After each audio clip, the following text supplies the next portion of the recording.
Välkomna till nyheter på lätt svenska.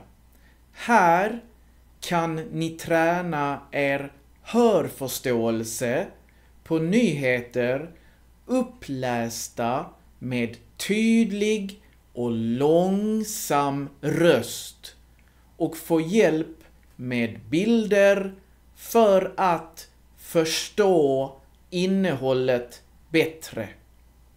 Nu har vi också hörförståelsefrågor till varje nyhet. Glöm inte att sätta på undertexter på svenska eller på ditt hemspråk.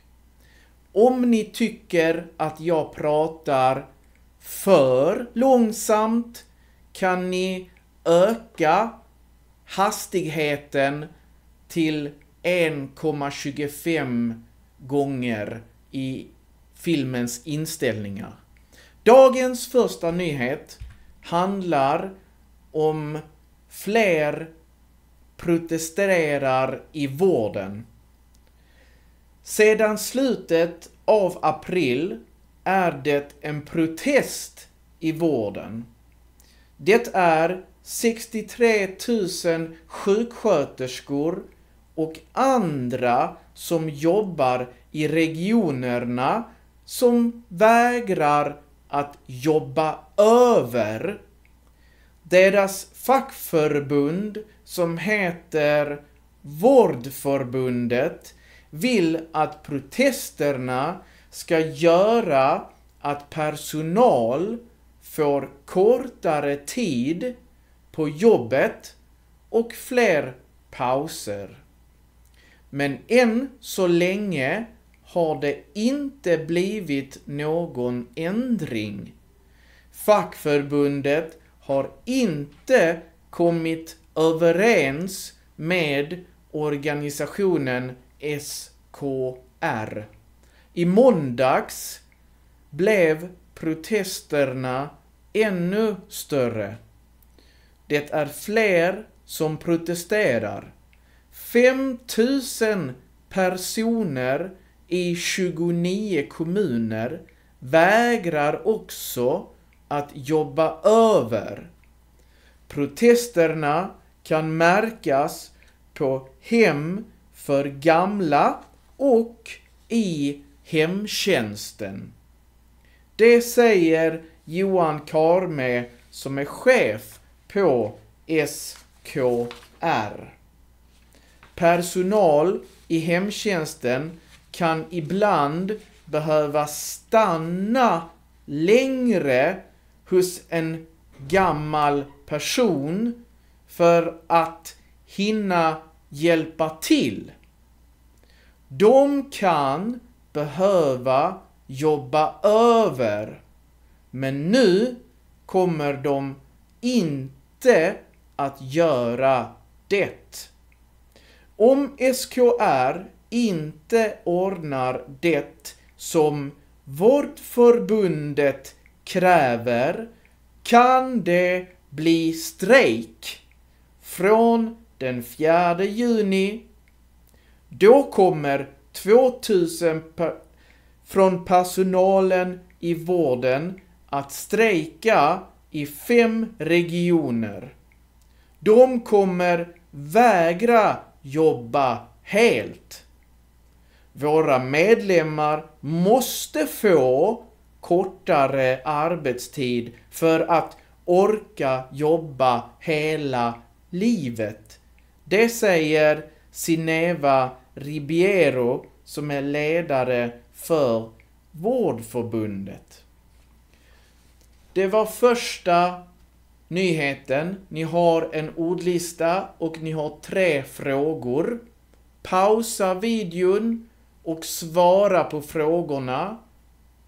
Om ni behöver kan ni lyssna på nyheten en gång till.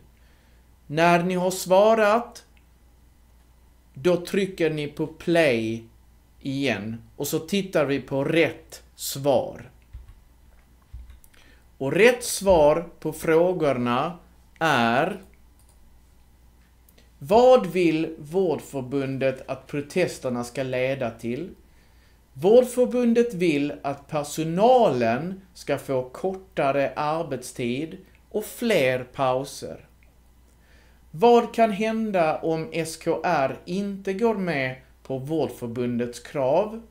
Om SKR inte går med på Vårdförbundets krav kan det bli strejk från den 4 juni, då 2000 personer i vården kommer att vägra jobba helt i 5 regioner. Var kan protesterna märkas enligt Johan Karme? Protesterna kan märkas på hem för gamla och i hemtjänsten. Då har vi kommit till vår andra nyhet. Den handlar om att Irans ledare dog i en krasch. Pausa videon, titta på ordlistan och titta på frågorna till texten. Okej, nu kommer texten. Irans ledare Ebrahim Raisi har dött i en olycka med helikopter. Totalt 9 personer dog i olyckan. Bland dem fanns också Irans utrikesminister Hussein Amir Abdollahian. Det säger tidningar i Iran. Ebrahim Raisi hade varit i området östra Azerbaijan, som är en del av Iran. Där hade Raisi träffat ledaren för landet Azerbaijan, Ilham Aliyev. Olyckan hände när helikoptern skulle flyga bort från östra Azerbaijan. Helikoptern kraschade i bergen. Det är inte klart varför helikoptern kraschade, men det ska ha varit dåligt väder med mycket dimma. 63-årige Ebrahim Raisi var Irans president sedan år 2021. Den allra högsta ledaren i Iran är Ayatollah Ali Khamenei. Frågorna: vad hände med Irans ledare? Hur många personer dog totalt i olyckan? Vem är den högsta ledaren i Iran? Pausa videon och svara på frågorna. Nu kommer rätt svar. Vad hände med Irans ledare Ebrahim Raisi? Ebrahim Raisi dog i en helikopterolycka. Alltså Irans ledare, det handlar ju om Irans president här. Ebrahim Raisi är Irans president. Hur många personer dog totalt i olyckan? Totalt dog 9 personer i olyckan. Vem är den högsta ledaren i Iran? Den högsta ledaren i Iran är Ayatollah Ali Khamenei. Då går vi vidare till nästa nyhet. Den handlar om att en åklagare vill gripa Netanyahu. Pausa videon, titta på ordlistan och skriv ner frågorna. Många organisationer för mänskliga rättigheter säger att Israel gör allvarliga brott mot människor i kriget i Gaza. Det säger också en åklagare som heter Karim Khan. Han jobbar för domstolen ICC i Nederländerna. Domstolen är viktig. Den undersöker brott i krig. Khan vill nu ta fast ledare från både Israel och gruppen Hamas som styr i Gaza. Han vill att de ska förhöras. Nu ska en grupp experter vid domstolen bestämma om det ska bli så. Khan vill ta fast Israels ledare Benjamin Netanyahu och Israels minister för militärer Yoav Gallant. Khan vill också ta fast gruppen Hamas ledare Mohammed Deif, Ismail Hania och Yahya Sinwar. De är misstänkta för brott under attacken mot Israel den 7 oktober förra året. USAs ledare Joe Biden gillar inte att åklagaren Khan vill ta fast Israels ledare. Biden försvarar Israel. Israel gör allt de kan för att skydda vanliga människor i kriget i Gaza. Det som händer är inte ett folkmord, sa Joe Biden i måndags kväll.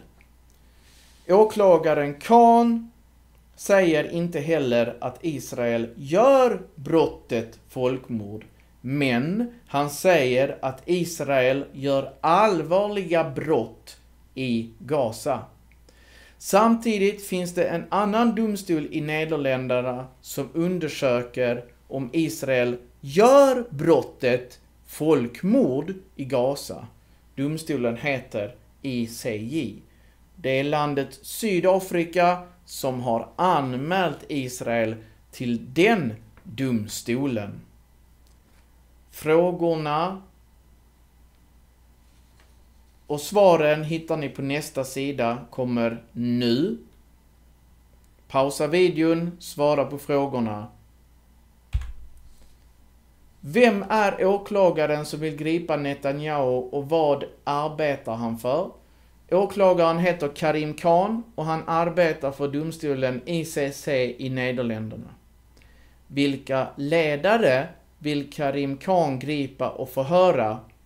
Karim Khan vill gripa och förhöra Israels ledare Benjamin Netanyahu, Israels minister för militärer Yoav Gallant samt Hamas ledare Mohammed Deif, Ismail Hania och Yahya Sinwar.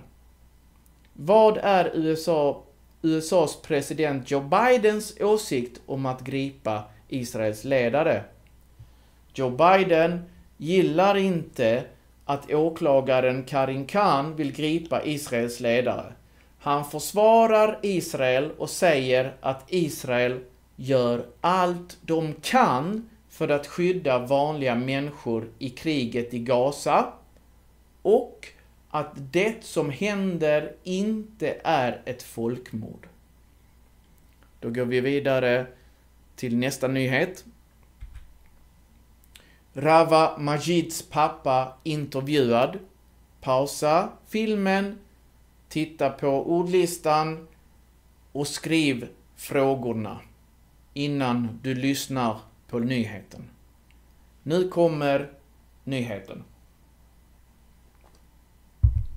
Rawa Majid är ledare för ett gäng med brottslingar i Sverige. Gänget är misstänkt för många skjutningar och sprängningar. Rawa Majid är misstänkt för flera brott. Han har länge gömt sig i andra länder, bland annat i Turkiet. För en tid sedan berättade SVT att poliser hade tagit fast Rawa Majid i Iran.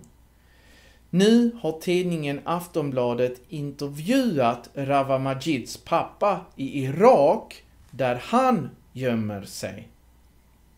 Pappan säger att Rawa Majid har suttit fängslad i Iran, men att han är fri nu och gömmer sig nära Afghanistan. Pappan är dömd för brott.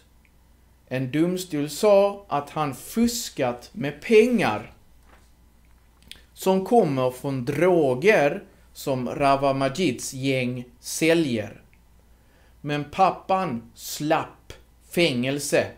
Han fick villkorlig dom. Pappan säger att poliser i Irak skyddar honom. Rawa Majids mamma är dömd till fängelse för samma brott som Rawa Majids pappa. Hon har flytt för att slippa straff. Jag känner stor kärlek för min son, men det vore kanske bäst om han sitter i fängelse. Kanske i Sverige. Oskyldiga människor drabbas mest av hans brott, säger pappan till Aftonbladet. Pausa videon och svara på frågorna. Nu kommer rätt svar.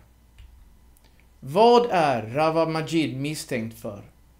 Rawa Majid är misstänkt för flera brott, inklusive skjutningar och sprängningar. Vad sa Rawa Majids pappa i intervjun med Aftonbladet? Rawa Majids pappa sa att Rawa Majid har suttit fängslad i Iran, men nu är fri och gömmer sig nära Afghanistan. Han uttryckte också att det kanske vore bäst om Rawa Majid satt i fängelse, kanske i Sverige, eftersom oskyldiga människor drabbas av hans brott. Vad har hänt med Rawa Majids mamma? Rawa Majids mamma är dömd till fängelse för samma brott som Rawa Majids pappa, men hon har flytt för att slippa straffet. Nu till sista nyheten. Ny hamn kan hjälpa Gaza. Pausa. Titta på ordlista och skriv frågorna. Här kommer nyheten. Människor i området Gaza har det mycket svårt. Det är brist på mat, vatten och mycket annat. Det beror på kriget mellan Israel och gruppen Hamas. Israel har stoppat mycket av hjälpen som kommer med lastbilar på vägar in till Gaza. Men nu har USA byggt en sorts hamn vid Gaza. Nu kan mycket hjälp komma in i Gaza genom hamnen.